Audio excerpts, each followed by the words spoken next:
In a world that glorifies the grind, Selah is a sacred invitation to pause. Every other week, you'll find space here to slow down, listen inward, and remember who you are beneath all the noise. Through guided reflections, soulful conversations, gentle practices, and story-led journeys, Selah, a deep pause, offers rest. Not an escape, not to repress, but as a way to come home. This podcast is for those standing at the edge of change. You know who you are. The seekers, the sensitives, the high-functioning feelers, those ready to honor the quiet and reclaim their own rhythm. So come as you are and exhale. Then exhale again and stay for the stillness. Welcome back to Selah, a deep pause. I'm super excited today because I brought along a special guest, my husband, Tim Deere. And of course, Krissi's here to ask all the great questions and take us even deeper. Awesome. Hi, everybody. All right, let's get going. Tim, I am so excited that you are here. This is going to be a great episode. So are you ready to go, Tim? We'll see. Let's go. Yes, we will. You may not be fully aware of what he signed up for. He's got no idea. No. That's what makes it amazing. All right, so let's recap real quick. On our last episode, you talked about losing your voice, and we went pretty deep into the rupture of your first marriage. And then, of course, finding the amazing man, Tim. But then finding yourself back on that merry-go-round again with Tim. And so let's go ahead and just dive right in to that. Yeah. To kind of explain, it's more about speaking into the collapse. I really now call it the sacred collapse. It's that energy of like, enough. You know, you're doing all the things, you go into these patterns and you're doing life, and before you know it, you're not really living life. And you just keep doing all the things and you keep living in the gap, going like, well, when I do this, we'll be happy. When we achieve this, oh my God, it's going to be amazing. And you're constantly chasing, and the chase continues and continues. It's almost like you never are where you really are. Yeah. So you called it the gap. Mm-hmm. Can you just maybe explain that a little bit more? I think that's what you're saying, but why would we call it the gap? Well, because we forget about the present moment. We forget about, where are we right now? What am I feeling right now? And we have this future dream. And in this future dream, we're like, okay. And your whole entire being and movement and focus is, I just need to get there. To get fixed. Because when I get there, then I will feel, experience, and live life. It all comes together. It's the story we tell ourselves. And so all of a sudden, we don't stop experiencing the present moment. We stop being with the person that's in front of you. And so then that person in front of you doesn't feel loved, doesn't feel appreciated.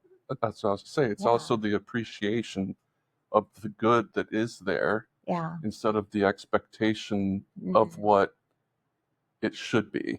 Yeah. So that's that gap. You're living in that what isn't instead of what is. Oh, I love that. Yeah, living in the what isn't. Mm-hmm. Yeah, that's great, Tim.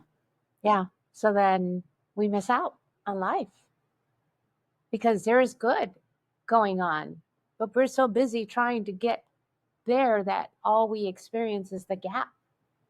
What? And the other thing that happens too is we were living in the expectation of what I thought you want, Mm. and vice versa. And instead of talking with each other and asking those questions, we just assumed. And obviously, you know what happens when you assume, right? And so it wasn't until we were able to really stop, ask questions, and be able to speak to each other where it was kind of like, wow. But in all that chaos, it's like you just start living life, and then there's resentment, and there's different goals. I don't know, and it just gets crazy. But then you pause and notice. And unfortunately, some of those pauses, when we don't listen, come through massive disruption. So, speaking of massive disruption, do you maybe have a story or two? You know, I know you two. I have been around you two for, I don't know, what, 8 years, 10 years? I don't know, something like that. I've known you guys for quite some time. And as you've said before, Laura, I believe many people who are watching this now would agree.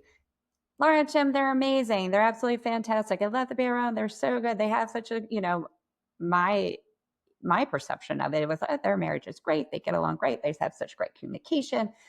All of that from an outside perspective, person looking in, it all looked thumbs up. Everything looks great. So maybe each of you, I don't know if maybe each of you could provide maybe an example of, and I call it the merry-go-round, but where you started finding yourself rupturing and getting back on that merry-go-round and not and living in the what isn't rather than the what is. Go for it. Well, we each have our own stories, traumas,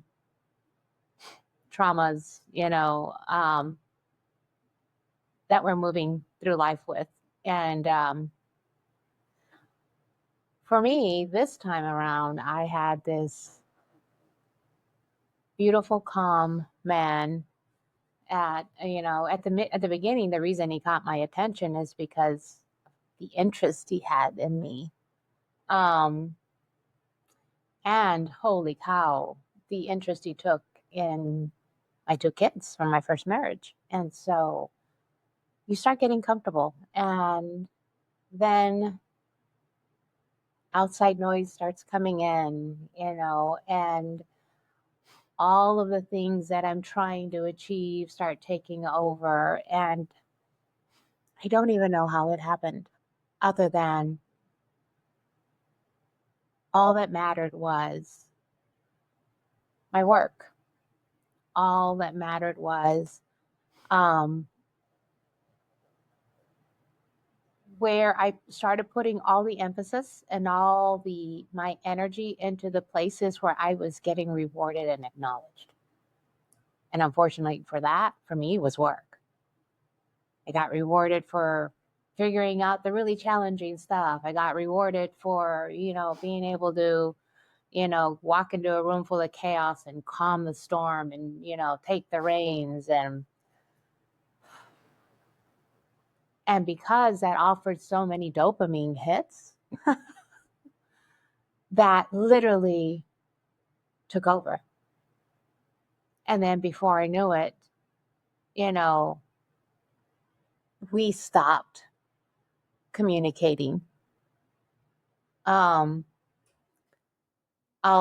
stay in my I statements, versus, assuming what he felt. But, then for me, I felt, that he wasn't doing his part, and then I started feeling resentments, but then wasn't really, I now look back and go, I wasn't looking at what he was doing. I was letting my emotions, I was letting all these other things just consume me. And what I now know is that when the body's trying to connect to you, and I was not used to connecting to my body, I kept myself freaking busy, because the busier I kept myself, well, then I didn't have to really put up or feel or notice put up, right? What was really happening. And yeah, we walked around, we didn't argue. It seemed really passive. And I don't think that we didn't know what we just didn't know. So Laura, real quick, you were talking about body connection, connecting to your body. And so I'd just like to back up a little bit. You know, when you were going through this, where were you in your journey at this point in time when you started noticing these things? Had you and Tim started doing, I'm going to say, the work that we've talked about in previous episodes? Him and I were not doing the work when things started, because I would say I started seeking myself. It's going to be 13 years. And in that space, that was just me, working on that aspect of it. But I felt very lost. I really didn't know what I was seeking, and I didn't know how to even help myself. And so as I did all that, my achiever muscle was still super strong, because achieving at work, well, then I was learning about, my expansion. And so then I was like, my achiever self was like, I got to read 2 books a month. And so I was reading 2 books a month. And so it's like that.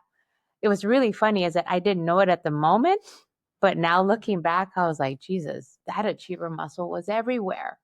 In self-development, in the meditation. I got to meditate for an hour, Tim. Don't bother me.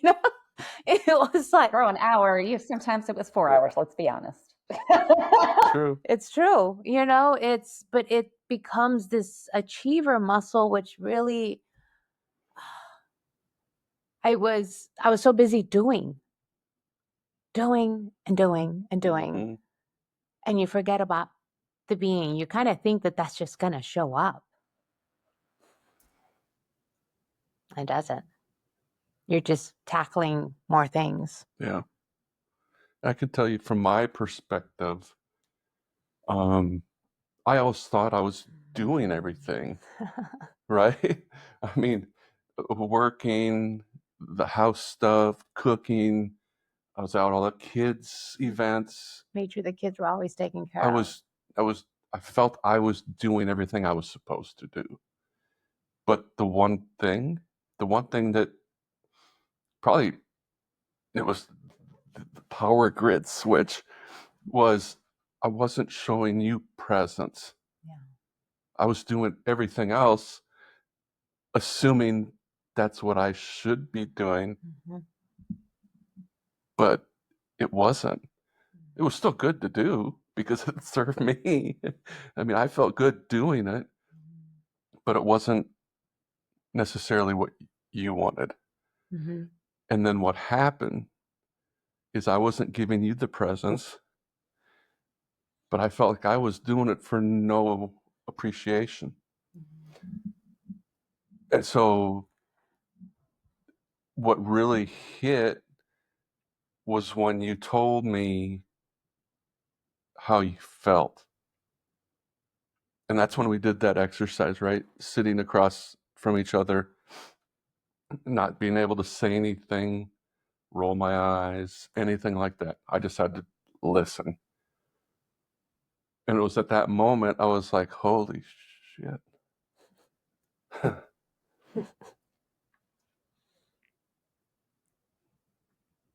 It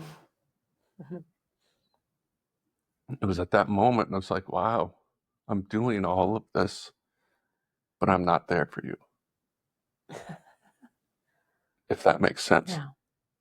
So a lot of what I'm hearing, Tim, is, and I think a lot of us do this because we don't know any different, is we're checking boxes that we just assume, you said it earlier, we assume that's the blueprint. I'm doing this. I'm doing that for, I'm making sure the house is good. I am taking care of this. I've got my job. I'm doing this and taking care of the kids. And it happens on both sides. We each have our checklist of what we have been taught or conditioned or told is what the other one wants. But it's not until you sat with each other and listened while the other one talked. Because I assume then you listened to what Laura had to say, and then Laura listened to what you had to say. And what happens at that point is you're not feeling my presence, so you're resentful, Mm-hmm. and then you start to criticize me Yes. and shut me out. So it's a complete yin and yang situation. And it's something you're not even aware of. We weren't. And I see it other places too. Mhm. But it was once we were able to listen without hear and listen without judgment, without expectation. It was that was like where it all burnt down and the phoenix rose out of it. And our relationship is... I mean, we didn't know what we were missing out on. Yeah. I mean, we're 22 years in, and we had no clue. I think back then we would have said, we have a good marriage. We have this. But it's like she said. Yeah. From the outside. On the outside, it looked great. Yeah. But boy, we didn't know what we didn't know. And we didn't know how much we resented each other. Oh, my God. Until, It's like, what? Yeah, and sitting down and having this conversation didn't just happen because one day we're like, let's sit down and we're going to do it. It had to come to that sacred collapse. And I say sacred because sometimes we don't honor our feelings. We don't honor what we're feeling because we're like, I shouldn't be feeling this way because of this. And I shouldn't. But then there is a sacred emotion that's burning inside. And it hit one day. You were there for the beginning of it. Of that day. I was there. You were there. When it hit me. And it's like a crack that just goes up a mountain. And there's a volcano under that. And I remember the beginning of that day, I'm like, I'm trying to keep this down. Somebody give me something to I gotta calm down. I gotta, but it was that moment of, and I don't know why I use this word, but it's that moment of enough. I can't anymore. And right before we made it home, the crack erupted and the lava came out. And I don't think Tim... I could look back now and laugh. We can laugh now, but it was not a good time. It erupted, and everything I had been holding down came spewing out. I mean, I literally had a golf cart that we were driving in, and I had him step out of the golf cart, and my anger was so strong. I charged that golf cart at him. I was like, something that logic just went away, and all this rage came out. And I couldn't stop it. And unfortunately, actually, I'm going to say fortunately, he was able to literally feel, because I could see it in his face. Oh, you were able to feel not my complaints, not what I was talking about, but you're able to fucking feel everything I had been burying. And you just stood there and watched it. And it was at that moment where we didn't know Mm-mm. We're like, this is it. The marriage is over. We ended up spending 9 days. 9 days apart. And in those 9 days, we each separately, because we did not talk either. I remember sitting in my room for the first 4 days, and I had a notebook at the edge of my bed, and I wrote down, what does Laura want? What does Laura need? And for 4 days, I couldn't write anything on it because that had never been anything I had paid attention to. And that was really like, how have I not paid attention to that? What do I need? And in that moment, for those 4 days, all I did was sit in the discomfort of it all. I couldn't write a single word down. And as I sat in the discomfort, what was wild is the toxicity that was coming out of my pores, because my daughter would come in and check on me, and she literally was like, Mother, oh my God, you reek. She goes, she couldn't believe the foul smells that were coming out of my body, but it was because I was sitting in buried emotions and shit. And it was literally coming out of my pores. I had cold sweats. I had the fevers. I had the shits. I had it all. And it was 4 days of not being able to function because it was all moving through my body, and I had no choice but to sit in it. I didn't understand I was doing, what was happening. I just didn't. I had hit that moment. I couldn't keep myself. There was no distracting myself from it. And Well, you could have, honestly. I guess I could have. Another version of you could have. No, you're right. But I chose not to. I sat there. Yeah. That sitting in the discomfort, and we will probably say this a lot in many episodes, the sitting, and I know both of you did it, sitting in the discomfort and allowing yourself, and we talked about reconnecting to your body, to your wants, to your desires, listening to yourself, not the other versions of you, not what everybody else thinks that you should do, but listening to you and sitting in the silence, sitting in your own stink. And that, because I've been there too, is really hard. It is beyond hard because our normal path is to go, oh, he's going to be this way. I'm going to be this way. I'm out. I don't even care. I'm not doing this anymore. And another version of you two probably would have divorced. Yes. Mm-hmm. The other versions would have said, I'm doing all this stuff.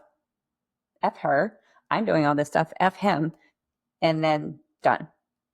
No matter how good it was, because that would have been the pain talking. That would have been your wounded self talking. But both of you chose, you made a conscious decision, and it was an easy decision. And there was a lot of work prior to that, but you chose to sit in it. Yeah. So I'll finish my story and then you can tell your side. So after 4 days, I finally was able to sit down and start writing things. And I remember I would write things, and then there's this discomfort of like, and it blows your mind how uncomfortable it is to acknowledge your needs. And I'd write something like, well, this is, and right now I can't think of an example. It'll probably come to me in a second, but I'd write something and I'm like, and I would feel I don't know, the resistance of it. And I'd scratch it out. And I'd write something else. And then later on, there's a part of me that would come back and say, no, screw that. No, I want this. Until I was writing everything I wanted to experience, everything I desired. And once I got going, I started writing things. And there were some things that I would see on my list that I'm like, oh, that makes me so uncomfortable to ask for these things. But it was like just doing that. And I remember after 9 days, I kind of felt this whole wave settle. I reached out to Tim and just let him know I don't know if you're ready, but if you are, I think I'm ready to talk. And he said something that just sent chills through my body. And it was a wild two emotions at the same time that I was like, how can you feel these two emotions at the same time? He said, thank you for having the courage to do that. Because I'm not ready to talk to you. I've been in my own process and I'm not ready yet. And at that moment, my heart literally broke in two because I'm like, oh shit, I just lost him. And it's like I could feel like the love that I had for him. And I'm like, shit, I just lost him. And at the same moment, that whole pain and like, oh, I just lost him. Oh my God. And at the same time, the freaking like, who is that? Like this attraction that I was like taken back by like, who is that who just spoke up for himself? It was, oh my God, it was palpable that I could be so hurt and mad at you at the same time. And at the same time, like going like, wow, who is this guy at the other side of the other line? Because I've never heard this man. I had never heard you choose you. Freaking.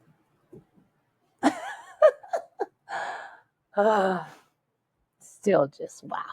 Such a sexy move. Who'd have thunk it? Right? Who'd have thunk it? I mean, It worked. I'm just kidding. my evil plan worked. That's too funny. Okay, so 9 days. I remember I'd stay at the office and we would cross paths. She would come into work for the day and I'd go home. And then we'd cross paths again. You that did was that hard. after the 5th day. Yeah, right. And you know, hindsight being 2020, yes, it's absolutely sucked. It was hard. But we would not be here today in the relationship we have if we hadn't gone through that. Because I think it goes back to, Krissi, what you kind of mentioned is a lot of people saw our relationship and saw, oh, everything's great. And I think for me, I was trying to live up to an expectation or what I wanted other people to see our relationship as. And it wasn't until that week and a half that it really changed how I look at that. I started to look at, what do I want? Not what other people, or what I think other people think I should want. Is what do I want? Who am I? What's important to me? And to stand up for myself. It didn't happen overnight, but it was, looking back, that's when that whole process and transformation for me started. And so it was hard, but I mean, there were times when I sat there and I'm like, I gotta start looking for an apartment.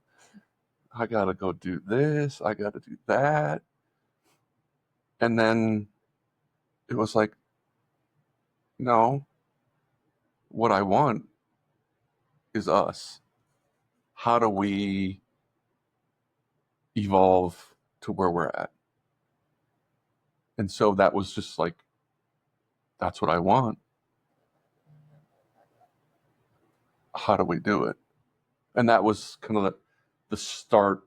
And we were in the work. I was starting. But that's when for me, that's when it took off. Yeah. It hasn't been all roses since, but Mhm. it's the awareness, being able to see it, and then to However, have conversations. the improvements Mm. in the way our relationship just keeps evolving. When we run into a roadblock because of that experience, we can now sit in a discomfort with each Mhm. other and not suppress it, but talk about it. Go, oh, when you did this rose up in me. Not, you made me feel this way. When you did this rose up. Because that's all we can do is take responsibility for what's rising up for me. And it's a great opportunity to go, why do I feel that way? Mm-hmm. What is it in those actions that you're doing maybe, or someone else is doing? Why do I feel that way? Mm-hmm. Why? Yeah. And then it's asking those questions. Oh, because now you could go back, whether it's to a time in your past, your childhood. And I don't want to dive off into that cliff right now, but I mean, those questions open that up and go, that's why I feel this way. Mm-hmm. And then to be able to have the conversation with you and explain, I think this is why I feel this way. Mm-hmm. Then you have an understanding and go, oh, that makes sense. Mm-hmm. And it just allows us to communicate. Communication. That's where it is. We are not taught to communicate when we're uncomfortable. We're not taught to pause and go, why am I feeling this way? And it's so much easier to do relationship, not just with a significant other, but with friends, with everyone. It's like communication. We're learning how to do it. Mm-hmm. So I have a quick question or just a thought, and I want to get back to what you talked about in the sacred collapse.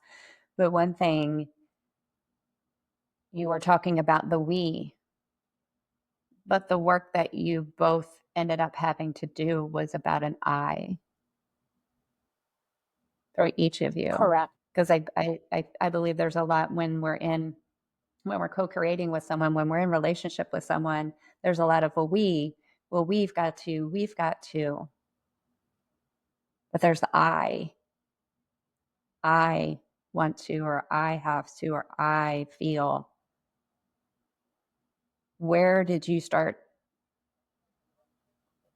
anchoring in that you as an individual matter?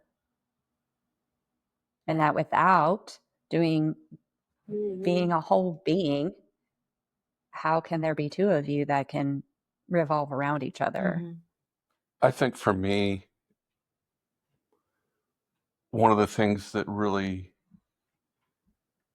kind of sunk in was if I didn't become the best version of me, how do I give that to you?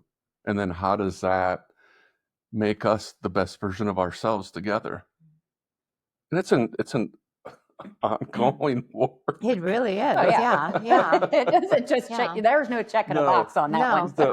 one. So that's was important for me in terms of that step. The other thing is, how do I put this?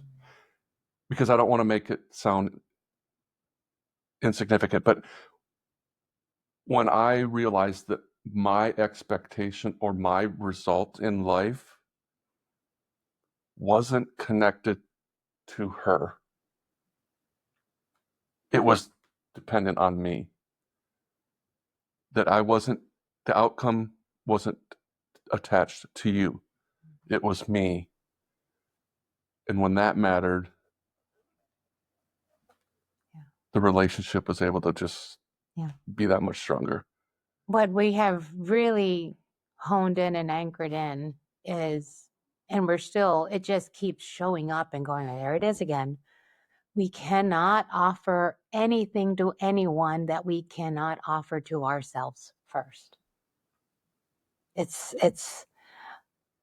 I cannot be this loving, excited, cackling wife,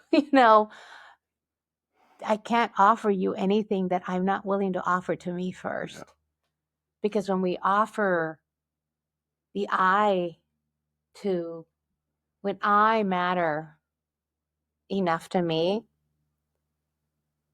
there is a surge of energy that just moves in abundance and flows and ripples out to everyone I do life with, everyone I cross paths with. And when I am really taking care of me, I mean, I can see it on full display. When I'm taking care of me, man, we are dancing, we are in just harmony. I'll go to a coffee shop, I'll meet perfect strangers and have incredible connections. And it's just like, and you can feel it, it's palpable because the ripple's there because I'm honoring me. Not that I'm putting everyone else ahead of me. And sometimes people think that's selfish, the I. But if you don't put the I am, how sacred that is where you harness this energy and this ability to just ripple and impact. And I am privileged enough to have a community and friends that when we start slipping, we're like, well, because I also can't do it together. By myself. Yeah, it's, we need those reflections. It's like, hey, what's off? Or wait, what's going on? And so it actually was, that's why when they say, who you surround yourself really does matter, because those reflections really help keep you, measure and see and feel and go, oh, okay, I'm off. Okay, no, I'm, and so, because we're not going to be perfect. Wait a minute. I'm about as close as you get. But no, I think that selfish is its own. Yeah, that's a whole nother episode, really, because I hear it so many times with men and with women of, oh, well, I've got to, we get rewarded for putting other people first. We literally get rewarded for being the martyr, being the things, and oh no, let me help you. Wow, you're continuing to be degraded and just torn apart and down and down and down until you hit enough. If you're aware enough to realize that this enough is where that this is a pivot point. Because sometimes that enough is the breaking point that some people aren't able to come back to. Correct. Just really hard. Well, because you're feeling the rupture happening and the rumbles, and we're so afraid to allow it to happen. We got to keep it together. We got to, what are people going to think, and then. It's also how you were raised. Yeah. I mean, so it's all of that. It's Yeah. the perception. It's, well, that's how it's been done for all my life. That's how Dad did it. That's how Grandpa did it. I mean, whatever. Mm-hmm. Right? And so there's that expectation. Mm-hmm. And when you live in that expectation, a lot of times you're going to get disappointed. Mm-hmm. Mm-hmm.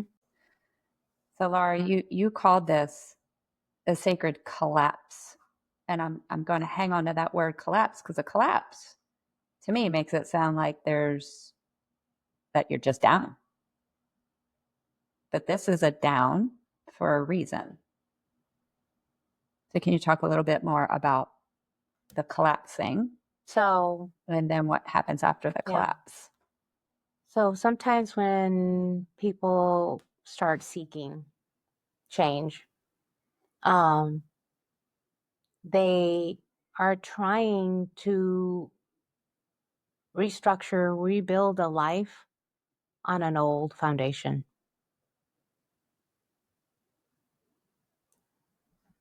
And that old foundation can't hold this new version of you because it hasn't supported your entire being. It has been, you know, it has been supporting something that wasn't really you. It was the you trying to be accepted, the you. And so this foundation is not strong enough. And yet I see people trying to bypass, one of my favorite mentors, Donnie, he always says, like, people just want to, there's a pile of shit right here. And I love the way he was like, and people just want to take a little detour around it. I see it, but they're going to detour around it and try to get to the other side. There's no detour around. You have to move through it.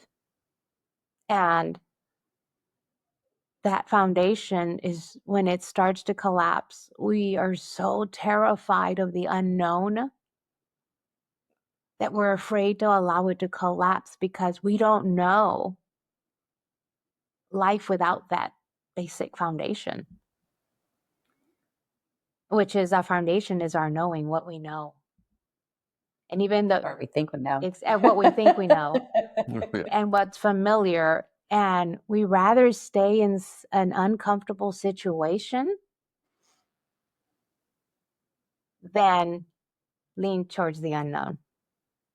It's Because at least you know the comfortable. Yep. Yeah. You know the uncomfortable. And you know how to navigate it. Mhm. I tell them this, it shuts them down. I do this, da da da da da da, boom, done. I know the roadmap and the known. No matter how awful it is. Correct. No matter how awful and terrible, Exactly. we're going to choose, typically, we're going to choose the awful and terrible to that unknown road because you have no idea how to navigate it. Correct. And that's really what it is. It's that foundation has to come down. And yes, it leaves you in an unknown space. But then you start building a foundation with the I matter, with the I feel, with the I desire, with the I deserve. And you get to build a brand new foundation. And if you do it in the unknown, guess what happens? You can build something completely different. Correct. Completely different. Correct. The best things happen in the unknown. It's one of the hardest things that I've had to kind of grasp and understand or try to just realize. Or it's just like we've talked about. It's like, we laugh sometimes. It was like, was this guy underneath there the whole time? Like, we had no clue what we were missing out on. No clue. That's what still boggles me. It's like we had absolutely no idea what we were missing out on. For me, which then ripples into for me with everyone I get to do life with.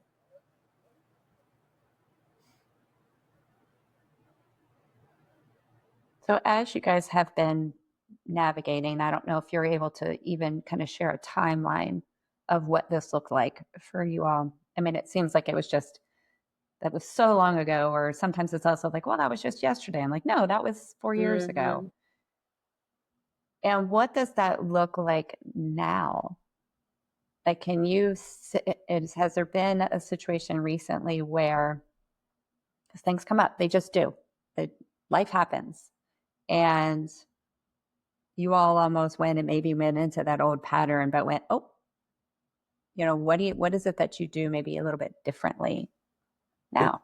It happens more than one might think. Mm-hmm. I mean, it could be random little things. It could be something that's a little bigger. But I think the biggest thing is because the foundation has been rebuilt, and now we're so much more aware The awareness. So you catch yourself and going, I'm not going down this rabbit hole again because it was miserable.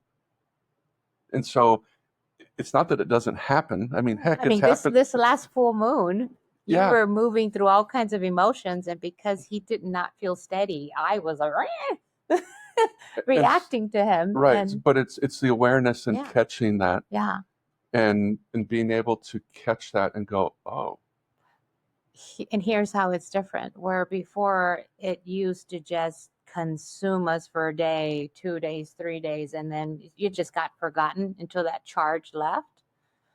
Now we can't ignore it. right. So we may get stuck in it for a few hours. We may get stuck in it for half a day. But that's usually as far as it goes. Eventually it's like, okay, we need to talk. I am having all these feelings. And then we don't dismiss these talks because it's like there's a new part. There's always these new parts of us that we've been making space for. Because that's really what discomfort is. It's like we've made enough space Mm-hmm. for it to go. It's time for you to see me now.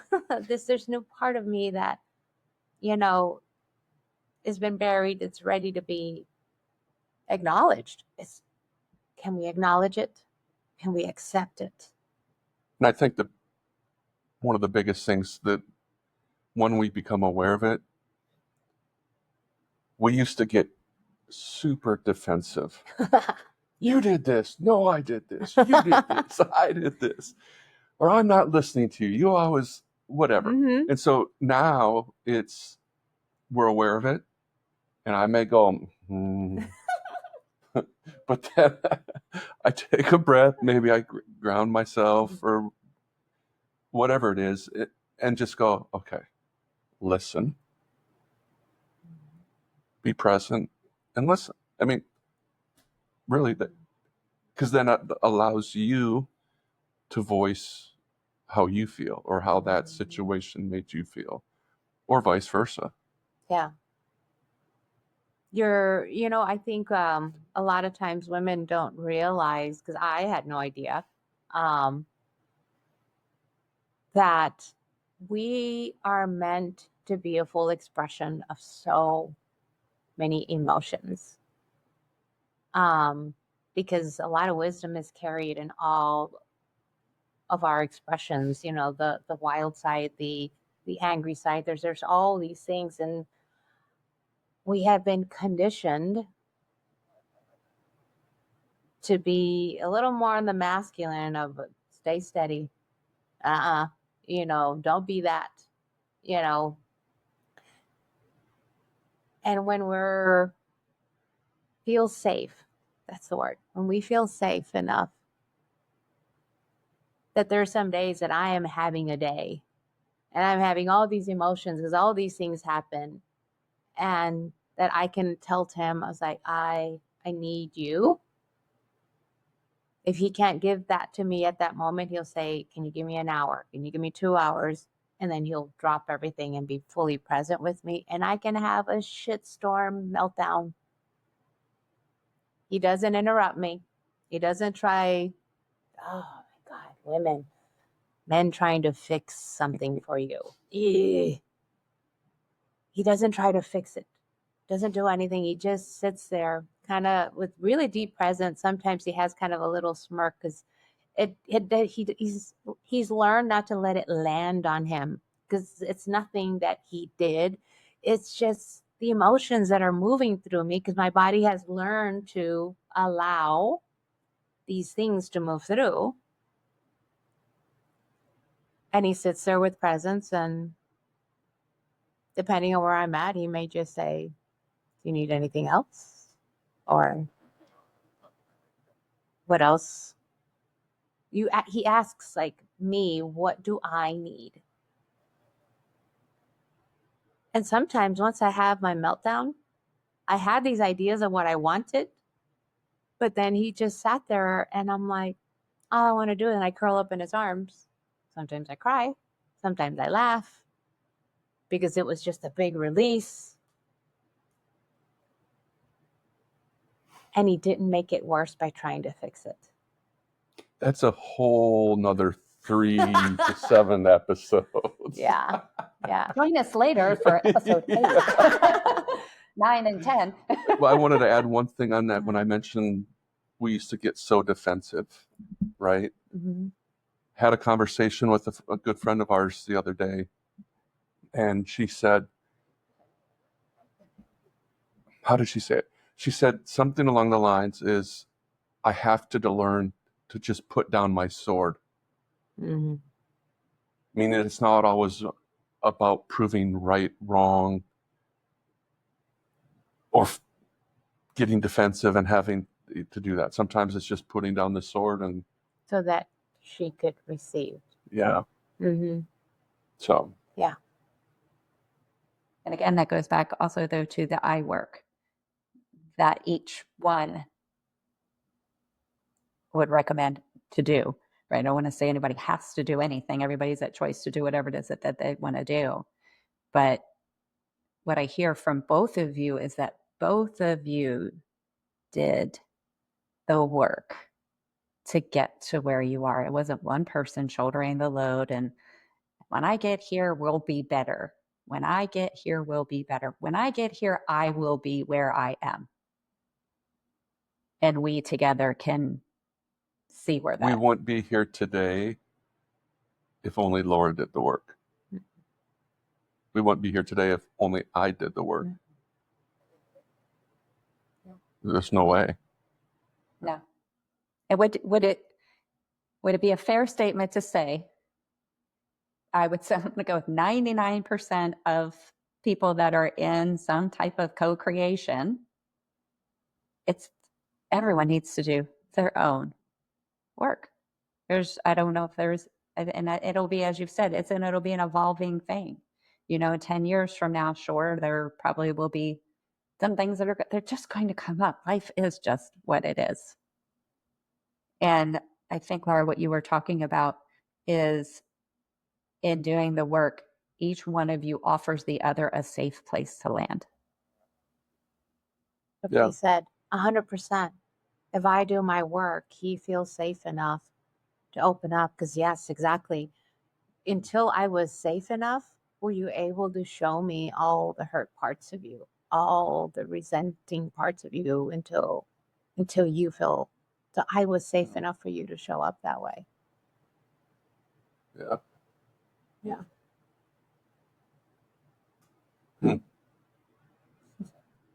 And vice versa. Oh, yeah. Yeah.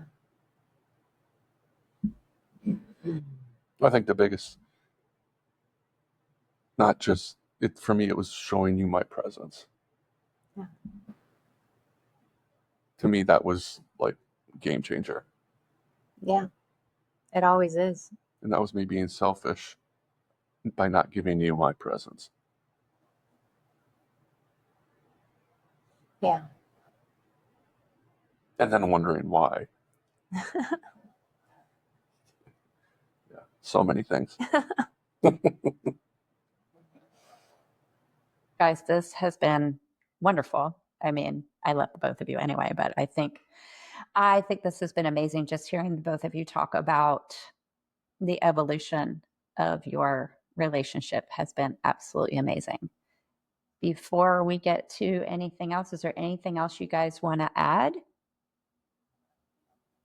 I just have a prayer to close it out, but outside of that, anything you want to put out there? No, I'm good. Okay.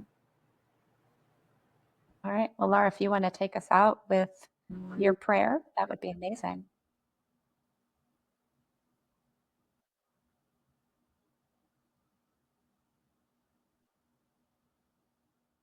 So I want to invite you to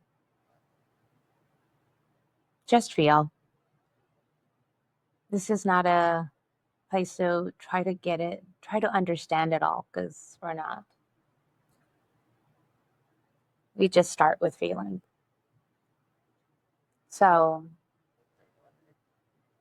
the closing prayer is an embodied rebirth invitation.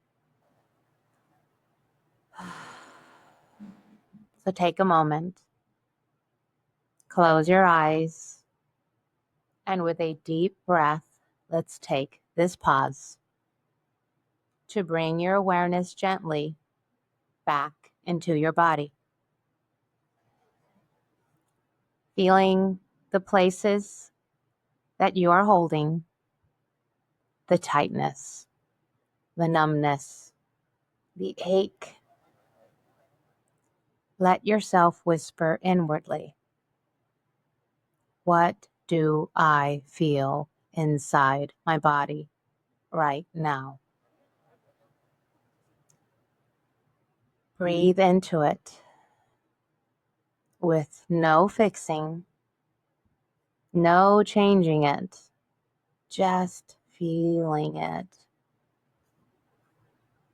And now ask yourself, what am I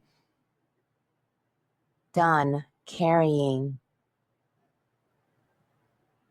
What is no longer mine to hold, to pretend, to perform? Let the words rise. Raw, clumsy, even broken it needed, but let it rise.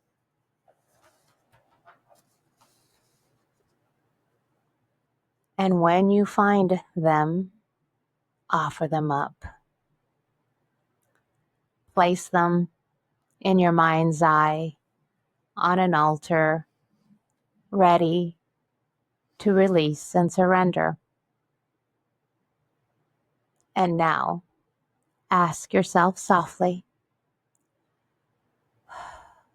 if I let this go, who am I now? Not who I was, not who they needed me to be, but the version of me who is real, who is authentic, who is rebirthed, honest, and whole. You don't have to rebuild from the old pieces. Just let them lay there. They served. This is your invitation to rise from the collapse, the sacred collapse. Not rushed, not manicured, but real. Rebuild only what's true. Leave the rest, all those parts behind. You are allowed to start again. Yes, you are allowed to start again. This is the start to your rebirth. Oh. Oh, that was beautiful, Laura. Well, Tim, thank you so much for joining us. It was amazing having you. Thank you. And I'm sure we will see you on another episode. Oh, I'm sure. Oh, I'm sure. I am so sure. Laura, do you want to take us out? Oh, thank you once again for joining us at Selah-A Deep Pause. Please, if you know anyone that's interested in just hearing stories, willing to listen to how it lands for them, please share with a friend, subscribe, and keep joining us. Your ears, your hearts are greatly appreciated. Thank you. Thank you for pausing with me. May what you heard settle gently in your body and stir something true within you. If this episode spoke to your soul, please subscribe and share with someone else who might need this pause as well.